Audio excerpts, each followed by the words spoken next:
sections 1.1 all through 1.3. Particularly, I'm picking up some examples from your assignments, and let's look at section 1.1. I picked up a question here which says, consider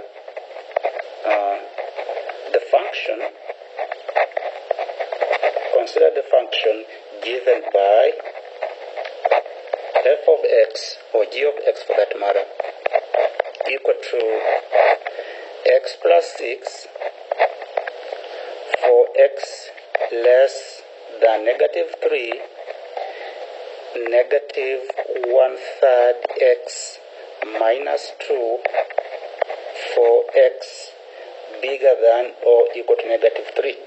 What this thing is telling you is that as long as the x values happen to fall in this region, then you're going to use the top function. So you replace the x values in the top function, or in the top portion of the function, if x is less than negative 3. However, once the x values are greater than negative 3, then you're going to use the bottom function. So in particular here, he says, here's what we need to do. Find the limit as x goes to negative 6 of this function g of x. And frankly speaking, what all this is telling you to do is to determine which of the two functions, or the top of the bottom function, which of those two you're going to use to find the limit. And all you have to do here is, since x is tending towards negative 6, and negative 6 happens to be in the top domain here, all you have to do is replace x with a negative 6 in the top function here. So what we have to do is replace x equal to negative 6 in the top portion, in the top portion of the function.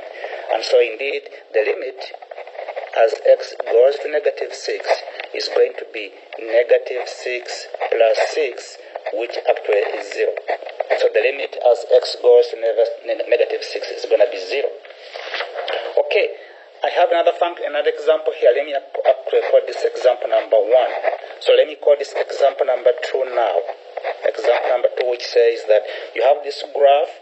Let me draw the graph here for you. Okay, the graph is going to do something like this. This is a positive 5 here for x. This is the x-axis here.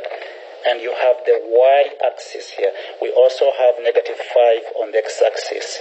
This is positive 4 on the y-axis. Negative 4 is somewhere here. And here's what happens to the graph. It comes from the top, then it comes down, and then it goes down like that. All right? And then what happens? It also comes from the left and it goes down, just as it comes from the top here, and creates this kind of situation right here. So here's what they are asking. What is the limit as x approaches 5 of this function f of x? And again, all you have to do is, this is a visual display of the function. And look at the x values. What is x equal to 5? X equal to 5 is right around here, where I'm pointing with my arrow. And you ask yourself, to determine if the limit really exists, you note that as the x values approach 5 from the left, right, as you move to x equal to 5 from the left, the function values are going up, the function values are going up. Whereas if you approach x equal to 5 from the right hand side, what I'm saying is, let's assume you start at x equal to 6. Then you come to the left towards x equal to 5. The values of the function, as you can see, are coming downwards here. They are really approaching. They are coming to. They